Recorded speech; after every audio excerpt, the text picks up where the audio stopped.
하나님께 감사드립니다.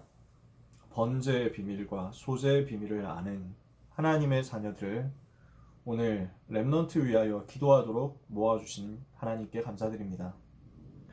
우리의 일생을 들여 참 복음 누리는 예배를 회복하게 하옵시고, 우리의 전생애를 들여 하나님이 원하시는 237 나라 치유하며 서밋 세우며 저 한 번도 복음 들어보지 못한 부족 살리며 빈 곳을 살리는 그 일을 위한 특별 감사를 하나님께 드릴 수 있게 하여 주옵소서. 오늘도 하나님이 기뻐 받으시는 복음 누리는 응답의 시간이 되게 하여 주옵시며, 우리는 언약 붙잡고 기도하며 집중하는데 렘넌트 위에 하나님의 나라가 임하게 하여 주옵소서. 모든 문제 해결하신 예수 그리스도의 이름으로 기도합니다. 아멘. 오늘 우리가 붙잡을 하나님의 말씀 본문을 한번 읽겠습니다. 조금 길지만 같이 한번 찾아서 읽어보고 싶은데요. 사무엘하 6장 12절에서 23절까지 말씀입니다. 구약성경 사무엘하 6장 12절에서 23절까지 말씀. 이번 주 주일 일부 예배 때 유목사님이 다윗의 예배에 대해서 말씀하셨잖아요. 이게 오늘 우리가 나눌 메시지 제목입니다. 다윗이 어떻게 예배드렸느냐, 이것을 말씀 속에서 한번 확인해 보겠습니다. 사무엘하 6장 12절에서 23절까지 찾으셨으면 함께 읽겠습니다. 어떤 사람이 다윗 왕에게 아뢰어 이르되, 여호와께서 하나님의 괴로 말미암아 오벳에돔의 집과 그의 모든 소유에 복을 주셨다 한지라. 다윗이 가서 하나님의 괴를 기쁨으로 메고 오벳에돔의 집에서 다윗 성으로 올라갈세. 여호와의 괴를 맨 사람들이 6걸음을 가매 다윗이 소와 살찐 송아지로 제사를 드리고, 다윗이 여호와 앞에서 힘을 다하여 춤을 추는데 그때 다윗이 배 에봇을 입었더라. 다윗과 온 이스라엘 족속이 즐거이 환호하며 나팔을 불고 여호와의 궤를 메어오니라. 여호와의 궤가 다윗 성으로 들어올 때 사울의 딸 미갈이 창으로 내다보다가 다윗 왕이 여호와 앞에서 뛰놀며 춤추는 것을 보고 심중에 그를 업신여기니라. 여호와의 궤를 메고 들어가서 다윗이 그것을 위하여 친 장막 가운데 그 준비한 자리에 그것을 두매 다윗이 번제와 화목제를 여호와 앞에 드리니라. 다윗이 번제와 화목제 드리기를 마치고 만군의 여호와의 이름으로 백성에게 축복하고 모든 백성 곧 온 이스라엘 무리에게 남녀를 막론하고 떡 한 개와 고기 한 조각과 건포도 떡 한 덩이씩 나누어 주매 모든 백성이 각기 집으로 돌아가니라. 다윗이 자기의 가족에게 축복하러 돌아오매 사울의 딸 미갈이 나와서 다윗을 맞으며 이르되, 이스라엘 왕이 오늘 어떻게 영화로우신지 방탕한 자가 염치 없이 자기의 몸을 드러내는 것처럼 오늘 그의 신복의 계집종의 눈앞에서 몸을 드러내셨도다 하니, 다윗이 미갈에게 이르되, 이는 여호와 앞에서 한 것이니라. 그가 내 아버지와 그의 온 집을 버리시고 나를 택하사 나를 여호와의 백성 이스라엘의 주권자로 삼으셨으니 내가 여호와 앞에서 뛰놀리라. 내가 이보다 더 낮아져서 스스로 천하게 보일지라도 내가 말한 바 계집종에게는 내가 높임을 받으리라 한지라. 그러므로 사울의 딸 미갈이 죽는 날까지 그에게 자식이 없으니라. 아멘. 오늘 우리가 나눌 말씀이 말씀드렸던 대로요, 제목이 다윗의 예배입니다. 다윗이 어떻게 예배드렸냐라는 거죠. 사무엘하 6장 12절에서 23절까지 말씀. 어쩌면 유목사님이 나중에 또 본문에서 한번 또 다루고 넘어가실 수 있는 본문인데요. 그래도 이번 한 주간 동안 렘넌트와 함께 예배의 비밀과 가치에 대해서 같이 말씀 좀 나누었으면 좋겠다. 번제와 소제, 이것을 드리는 교회와 성전과 성도, 이렇게 말씀을 받았잖아요. 그래서 이것을 가지고 렘넌트에게 어떻게 적용하면서 전달할 것인가, 이것을 우리가 마음에 같이 담았으면 좋겠습니다. 예배 시간은 어떤 시간입니까? 예배하는 시간의 의미입니다. 예배하는 시간은요, 유목사님 요즘 계속 말씀하시죠. 설렘으로 하나님 앞에 나아가는 시간이다. 그래서 이 시간은 하나님을 만나기 위해서 궁정에 들어가는 시간입니다. 감사함으로 그의 궁정에 들어가며 찬송함으로 그의 궁전에 들어가서 그 이름을 송축하며 그의 이름을 불러 아뢰고 하나님께 여호와 하나님을 송축할지어다. 이렇게 성경은 말하고 있잖아요. 시편 100편 1절에서 5절의 말씀이죠. 감사함으로 그 문에 들어가며 찬송함으로 그 궁정에 들어가서 그래서 하나님을 만나러 가는 우리의 마음이 궁정에 들어가는 신하의 마음으로, 왕을 만나기 위하여 들어가는 신하의 마음으로, 설레는 마음으로 들어가는 것이다. 이게 예배 시간이죠. 이번 주에 번제라는 부분을 가지고 말씀을 하시면서 중요한 메시지를 주셨는데요. 이것은 그래서 번제, 하나님께 올리는 거라고 하셨어요. 하나님을 높이는 시간입니다. 예배 시간은 하나님을 만나는 시간이며 우리가 하나님께 영광을 높이 올려드리는 시간이에요. 영광을 드리는 시간이죠. 찬양을 드리는 시간이죠.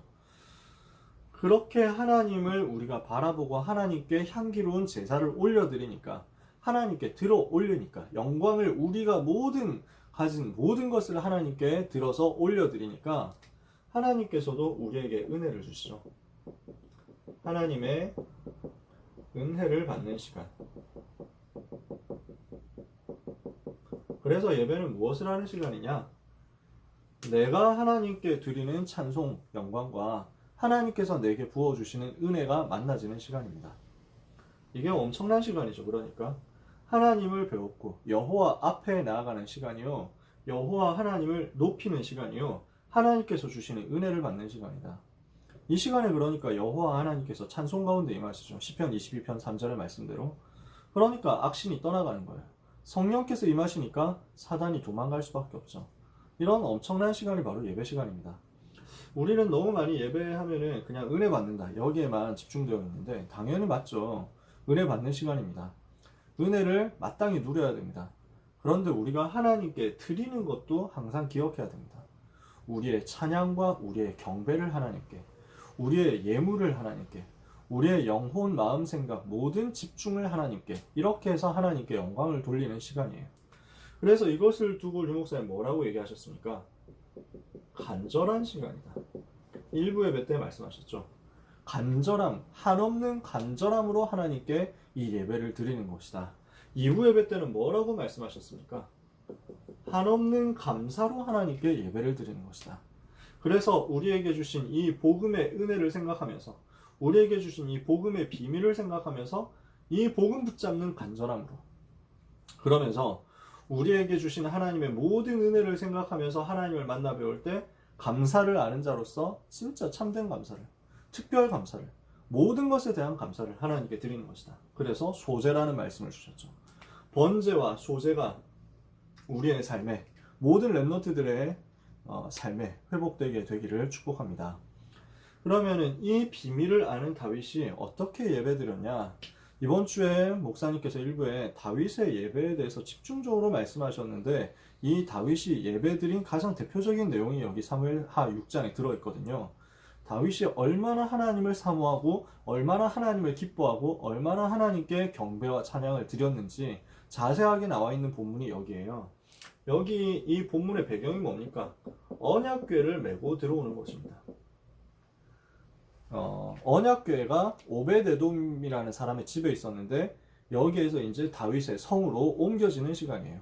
언약궤를 메고 다윗의 성으로, 수도로 들어오는데 이것이 너무 하나님 앞에 기쁘고 감사해가지고 모든 생을 다해서 모든 것을 들여서 하나님께 예배한 거죠. 이 의미가 무엇인지부터 우리가 생각해야 되겠습니다. 자, 그래서 다윗이 예배할 때 그 배경 속에 뭐가 있었냐? 언약궤의 회복이 있었단 말이에요. 언약궤는 어떤 비밀을 가진 그 물건이었습니까? 어떤 비밀을 가진 상징이었습니까? 어떤 비밀을 가진 하나님이 주신 메시지였습니까? 자, 첫 번째로 이것은 하나님이 직접 지시하신 내용이었어요. 언약궤를 어떻게 만들어라 하는 것은 성막 안에 있는 모든 다른 기물과 함께 똑같이 마찬가지로 하나님께서 직접 이렇게 만들어라고 지시하셔서 만든 내용입니다.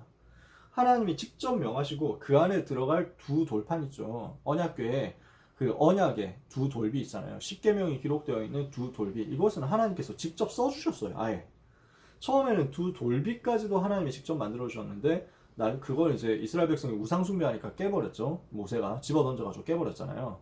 두 번째 새로 하나님 앞에, 그러니까 새로 만드는데 그때는 돌비는 모세가 준비해서 가고 그 다음에 글은 하나님께서 역시 직접 써주셨어요. 그런 어마어마한 비밀이 담겨있는 하나님의 직접적인 역사와 영광이 담겨있는 메시지가 바로 언약궤였습니다. 이 속에 뭐가 들어있습니까? 세 가지가 들어있잖아요. 그래서 두 돌비, 언약궤, 그 언약이 기록되어 있는 돌판, 돌비. 그 다음에 또 뭐가 있습니까? 만나를 담은 항아리, 그 다음에 아론의 쌍난 지팡이. 이렇게 세 가지가 들어있었죠. 이게 각각 무엇을 상징합니까? 하나님의 말씀을 상징하고, 하나님의 보호와 은혜와 인도를 상징하고, 하나님의 능력을 상징하는 것이다. 이것을 또 보면 어떻습니까? 이것이 하나님의 말씀이니까, 말씀이 바로 육신이 되어서 우리 가운데 오신 분이 예수 그리스도시잖아요. 그리고 하나님의 인도와 보호니까 하나님의 나라, 하나님의 능력이니까 성령 충만, 138을 각각 의미한다. 이렇게도 또 우리가 묵상할 수 있습니다. 두 돌판, 말씀의 주인공이신 그리스도, 만나, 생명의 떡, 그 주인공이신 그리스도, 그리고 지팡이, 죽은 지팡이에서 싹이 났잖아요. 부활을 말하는 거거든요. 부활하신 예수 그리스도. 그러니까 언약궤 속에 담겨있는 세 가지는 또 각각 전부 그리스도를 상징하기도 합니다. 그리스도, 하나님의 나라, 성령 충만이라는 6월절, 오순절, 수장절이라는 이 비밀을 가지고 있는 내용이기도 하면서, 그러면서 하나님의 말씀, 하나님의 인도, 하나님의 능력, 이것을 상징하는 것이기도 하단 말이에요. 한마디로 말하면 뭡니까? 복음의 비밀이 들어있는 것입니다. 언약궤는 복음의 비밀을 설명하는 내용이다. 그러면서 세 번째로요, 하나님의 거룩하심을 상징하는 것입니다.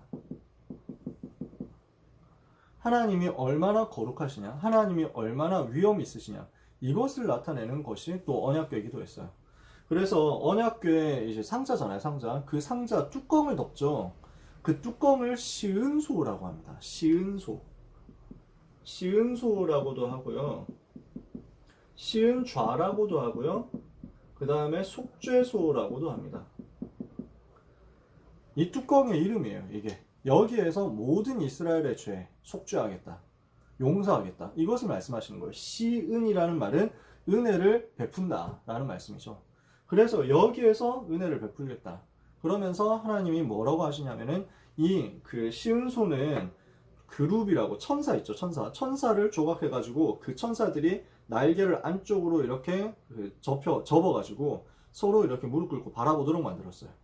천사를 조각해가지고 서로 바라보면서 이렇게 시선을 내리 깔아가지고 안쪽으로 경배하는 것을 이렇게 모양을 만들었거든요.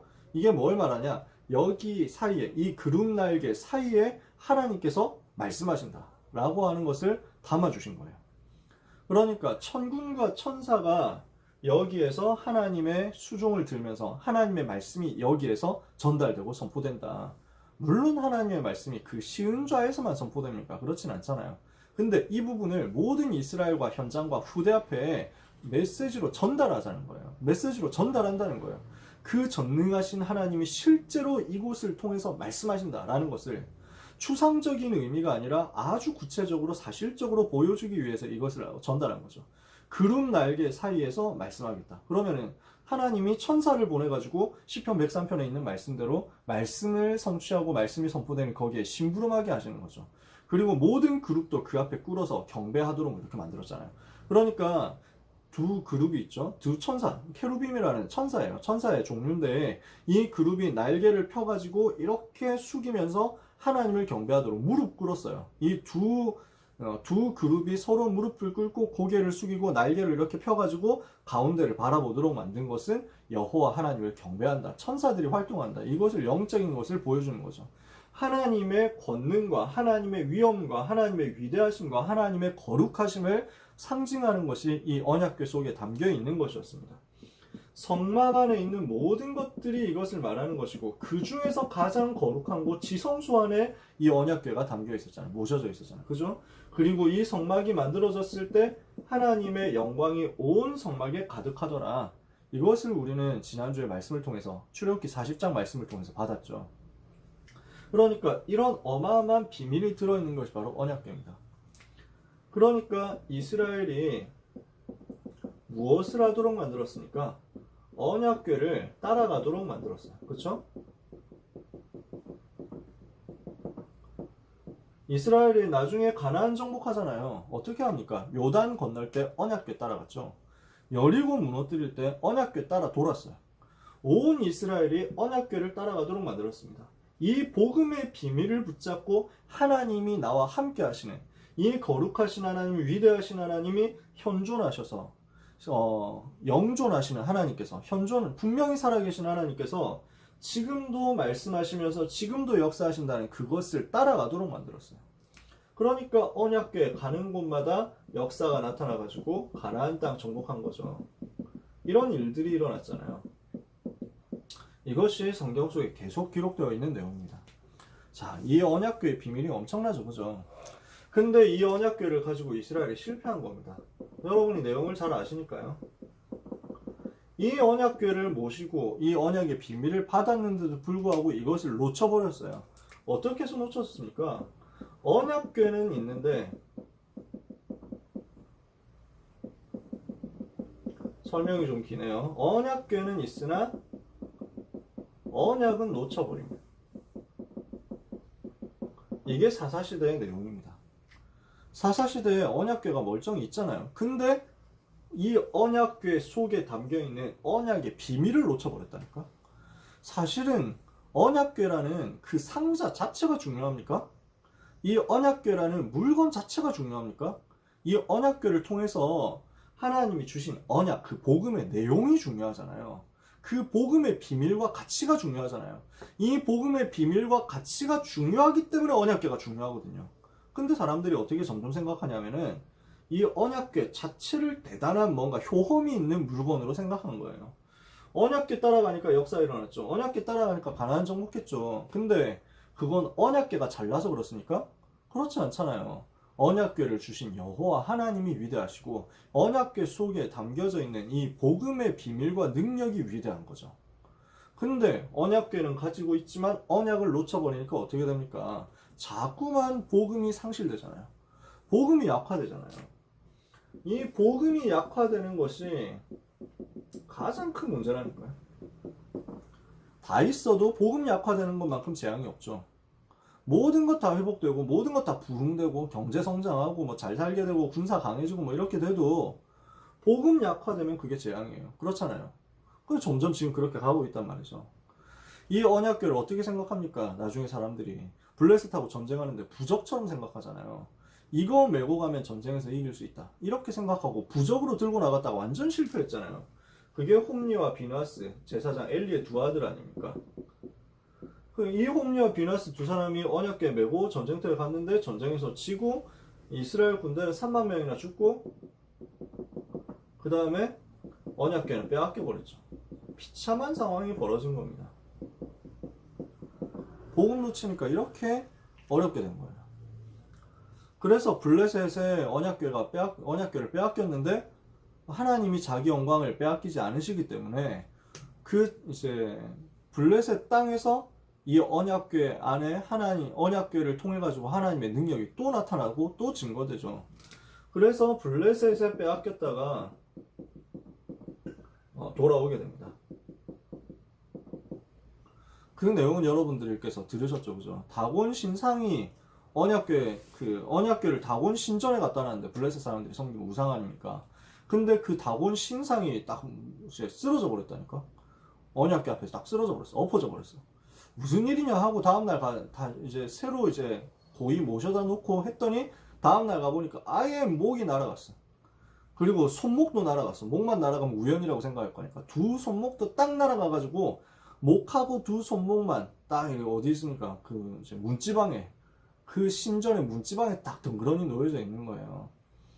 그리고 당연히 이제 우상 엎어지고 언약궤 앞에 그러면서 온 블레셋의 독종 재앙 딱 이래가지고 사람들이 다 죽어가니까 여기 갖다 놔두니까 여기에 재앙 오고 저기 갖다 놓으니까 저기에 재앙 오고 이러니까 사람들이 이제 전부 어떻게 생각합니까? 이 언약궤 빨리 돌려줘야 된다. 이거 이스라엘 신이 노했다 이래가지고 자기들이 스스로 돌려주죠. 이렇게 해서 언약궤가 돌아온 겁니다. 돌아와서 어디 있습니까? 바람 부는 천막 안에 모셔져 있는 겁니다.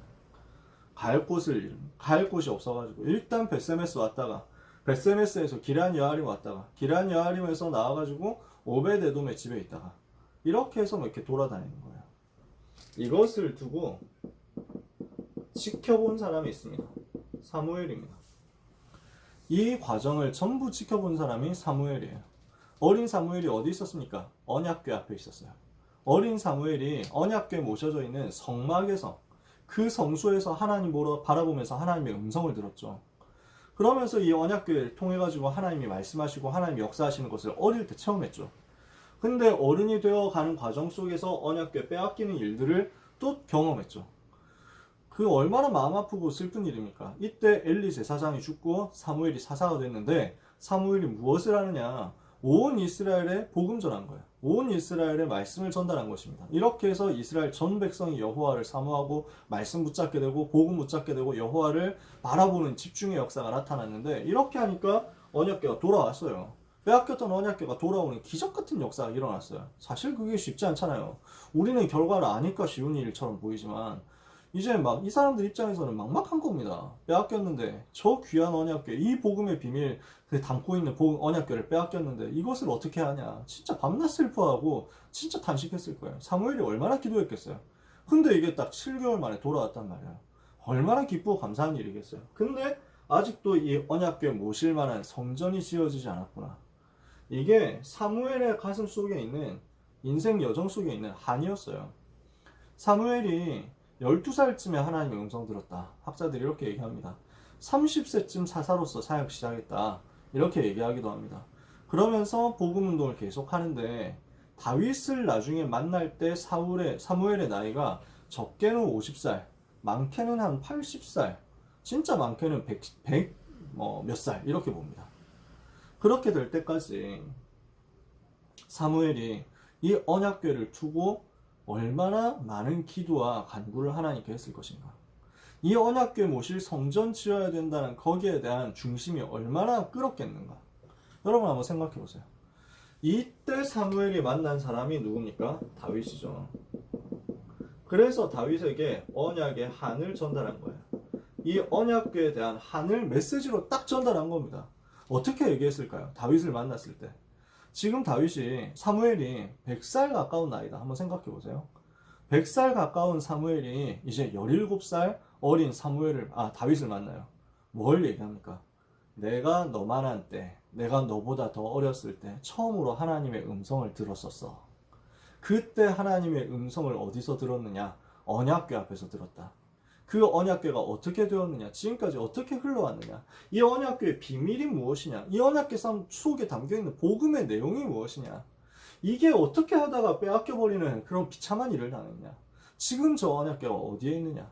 이것을 가지고 역사와 응답의 흐름과 함께 오늘의 시간표를 설명하면서 언약의 한을 제대로 전달한 거예요. 이러니까 어떻게 됩니까? 이게 다윗의 마음속에 각인된 거죠. 다윗의 마음속에 깊이 심겨졌단 말이에요. 진짜 하나님이 나를 기름 부어 세우신 이유가 무엇이겠냐? 하나님이 나를 왕으로 세우시는 이유가 무엇이겠냐? 이걸 두고 기도합니다. 다윗이 그래서 17살 때쯤 기름 부음을 받았지만 왕 되려면 아직도 시간이 많이 남았습니다. 제가 정확하게 기억이 안 나는데 헤브론에서 7년 동안 다스리고 예루살렘에서 33년 동안 다스렸는데 왕이 된 나이가 30 몇 살 이 정도인 것 같아요. 그러니까 사무엘은 다윗에게 기름을 부은 후 8년 후에 죽습니다. 사무엘은 다윗이 왕 되는 것을 보지 못했어요. 다윗이 한참 쫓겨다닐 때 사무엘은 천국에 갔습니다. 다윗의 마음속엔 더 깊이 언약의 한이 각인되었겠죠. 사무엘에게 전달받은 그 언약의 한이요. 드디어 다윗이 시간표 지나가지고 오랜 세월이 지나서 그 위기를 지나가지고 왕이 된 겁니다. 근데 왕이 되자마자 무엇을 떠올렸냐? 그 언약궤를 떠올린 거예요. 왕이 되자마자 왕으로 즉위한 이후에 첫 번째 사역이 무엇이었냐? 이것이었습니다. 유다 지파만의 왕이 아니라 전 이스라엘의 왕으로 이제 딱 되거든요. 그러면 전 이스라엘의 왕이 되고 나서 제일 먼저 한 사역이 무엇이었냐? 언약궤를 찾아갔어. 이 언약궤를 찾아가가지고 자기 있는 다윗성으로 모시려고 했는데 중간 과정에서 뭔가 불상사가 생겼어요. 아, 하나님이 기뻐하지 않으시는구나. 아직 시간표가 아니구나. 이렇게 해가지고 몇 달을 오베데돔의 집에 언약궤를 모십니다. 근데 하나님께서 오베데돔의 집에 언약궤 모신 그 집에 완전 복을 내리셨다. 이 소식을 들은 거예요. 드디어 시간표가 됐구나. 이렇게 해서 언약궤를 모시고 옵니다. 언약궤를 다윗성으로 메고 오는데 너무너무 하나님 앞에 기뻐하고 감사한 거예요. 어느 정도 감사했냐? 오늘 본문이잖아요. 6걸음 걸을 때마다 황소와 살찐 송아지를 가지고 하나님께 제사 드렸다. 제가 이것 연구하기 위해서 시세를 조사했습니다. 황소 한 마리 가격이 얼마냐? 1,000만 원 넘는다 하더라고요. 요즘 1,000만 원 넘는데요. 몇 걸음 걸었는지는 모르겠어요. 중요한 거는 다윗이 이걸 아까워하지 않았다는 거예요. 6걸음 걸어갈 때마다 송아지, 황소와 살찐 송아지를 바치면서 하나님께 예배했다. 너무너무 기쁘고 감사해가지고 모든 것을 드렸단 말이죠. 소가 문제입니까 지금 언약궤 회복하는데. 그러면서 온 백성 앞에서 온 백성이 바라보는 그 중에서 춤을 추면서 기쁨으로 찬양했어요. 여러분 생각해 보세요.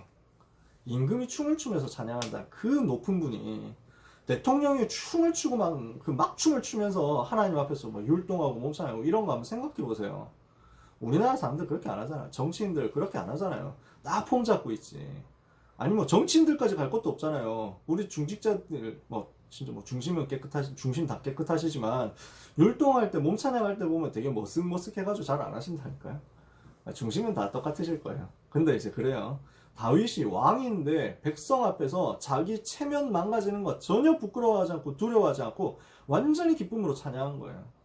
저는 이때 다윗의 심정을 생각해 봅니다. 다윗이 어떤 마음으로 기도하고 어떤 마음으로 예배하고 어떤 마음으로 하나님께 찬양을 드렸는가. 온 백성 앞에서 기쁨이 넘쳐가지고 주체할 수 없어서 그 감사와 감격을 행복을 뭐 어떻게 막을 수가 없어가지고 이렇게 뛰어다니면서 춤을 추면서 찬양하는데 옷이 벗어질 정도로 찬양했다. 옷이 흘러내릴 정도로 찬양했다니까요. 경호원들이 어땠을까요? 왕이 저렇게 하고 있는데 심장이 덜컹덜컹 했을 수도 있습니다. 다윗은 근데 자기 자신이 왕이지만 왕이 아니라는 걸 알았어요. 무슨 말이죠? 내가 왕인 것 같지만 하나님이 세우신 것이고 진짜 왕은 여호와 하나님이다. 이거 붙잡았잖아요. 그쵸? 그러니까 나는 여호와 앞에서 하는 것이다. 미갈이라는 여자가 사울의 딸이잖아요. 사울 임금 딸이면서 사울 이제 그 블레셋하고 잘 싸웠다고 사울 임금이 상으로 이제 자기 딸하고 결혼하게 만들죠. 그러니까 사울의 딸이면서 다윗의 부인이에요. 근데 미갈이 보니까 이제 다윗이 저렇게 춤추는 게 진짜 채통 없어 보이거든요. 아니 임금이나 되는 사람이 저렇게 쪽팔린 줄도 모르고 진짜 너무하네. 너무 어리석네. 이렇게 하는 거예요. 그래서 딱 임금 저희 다윗이 돌아오니까 비꼬면서 얘기합니다. 아유 얼마나 높으신 분이신지. 그래 이 천한 계집종 몸 그 눈앞에서 몸 다 드러내시고 좋으세요? 좋으셨어요? 뭐 이러면서 막 이렇게 조롱을 해요. 비꼬는 거예요. 그러니까 미갈 앞에서 뭘 얘기합니까? 자기의 감사 고백, 내가 찬양할 수밖에 없는 감사에 대한 이유를 고백합니다. 그 이유. 그러면서 나는 뭐라고 얘기합니까? 나는 여호와 앞에서 뛰놀 것이다. 여러분 이거 항상 생각하셨으면 좋겠어요. 우리는 뭘 해야 되느냐? 다윗이 미갈에게 이르되 나는 여호와 앞에서 이는 여호와 앞에서 한 것이다. 그가 내 아버지와 그의 온 집을 버리시고 나를 택하셔서 나를 여호와의 백성 이스라엘의 주권자로 삼아 주셨으니 이게 하나님의 은혜 아니냐? 이게 하나님이 주신 천명소명 사명이고 이게 하나님이 내게 주신 그 은혜 아니냐? 나는 여호와 앞에서 뛰놀 것이다. 이게 다윗의 중심이었어요. 예배하는 전도자로서의 중심. 그러면서 사무엘하 7장에 보니까 뭘 고백합니까? 바로 뒷장이잖아요. 언약궤 모실 성전에 대한 기도를 하나님 앞에 드리는 것입니다. 내가 성전을 짓고 싶다. 언약궤가 저 바람 부는 천막에 있는데 이게 너무 마음 아프다. 하나님의 전을 지었으면 좋겠다. 자, 무슨 말인지 그림이 그려지십니까? 사울은 정치인이었어요. 다윗은 예배하는 사람이고 찬양하는 사람이고 하나님 앞에 서는 사람이고 하나님을 사랑하는 사람이었어요. 하나님이 누구를 쓰시느냐 말이죠. 오늘 여러분 우리 렘너트들을 하나님이 쓰시는 사람으로, 하나님이 기뻐하시는 사람으로, 하나님이 사랑하시는 사람으로, 하나님을 사랑하는 사람으로, 하나님께 경배하고 예배하는 사람으로, 사람 앞에서 눈치 보지 않고 여호와 하나님 앞에서 뛰노는 사람으로 준비해야 되겠습니다. 준비되도록 도와줘야 되겠습니다. 결론입니다. 목사님이 뭐라고 말씀하셨냐? 번제라는 부분을 가지고 최고의 삶을 하나님 앞에서 누리는 것이다. 이렇게 말씀하셨어요. 여호와 하나님이 얼마나 위엄이 있으신지, 얼마나 위대하신지, 얼마나 높으신지, 얼마나 광대하신지 그 여호와 하나님의 영광과 거룩하심과 전능하심을 아는 자, 여호와 하나님이 얼마나 높으신 분인가 라는 것을 아는 사람. 그런데 그 하나님을 만나야 되는데 우리가 만날 수 없잖아요. 그 하나님을 만날 수 있는 유일한 길을 하나님이 우리에게 주신 거예요. 뭡니까? 복음의 비밀과 가치를 아는 자. 세 번째, 그 하나님을 만날 수 없는데 나 같은 죄인이 용서를 받고 구원을 받아서 하나님의 자녀가 되었구나. 그래서 하나님께 감히 예배할 수 있는 사람이 되었구나. 구원의 즐거움을 아는 자. 구원받은 것에 대한 행복을 아는 자. 네 번째, 이렇게 하나님 앞에 구원받고 하나님의 은혜를 받은 사실에 대해서 감사하면서 찬양하고 예배할 때 일어나는 영적 사실이 무엇인지를 아는 자. 예배할 때 천사가 동원되고 예배할 때 사단이 결박되는 영적 사실을 아는 자.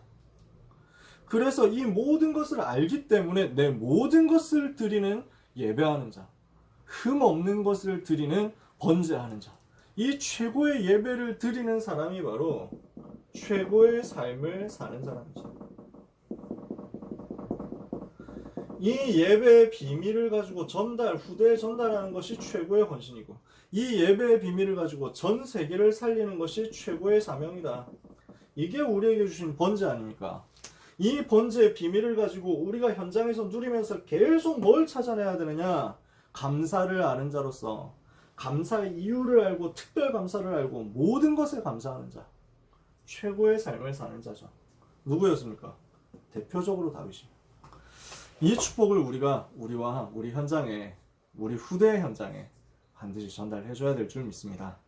그래서 이 비밀을 가진 여러분이 가장 먼저 예배 축복 누리는 그 응답의 시간표 속으로, 흐름 속으로 들어가게 되시길 바랍니다.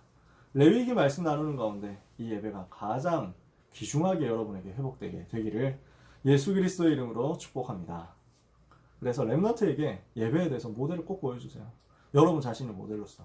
그러면서 예배에 대해서 정말 심어주시고, 특히 여러분 자녀 앞에서 예배 시간에 진짜 하나님께 집중합니다. 하나님이 가장 기뻐 받으시는 예배가 여러분의 전생에 회복되고 우리 렘넌트의 모든 삶에 회복되기를 예수님의 이름으로 축복합니다. 기도하겠습니다. 하나님 감사합니다.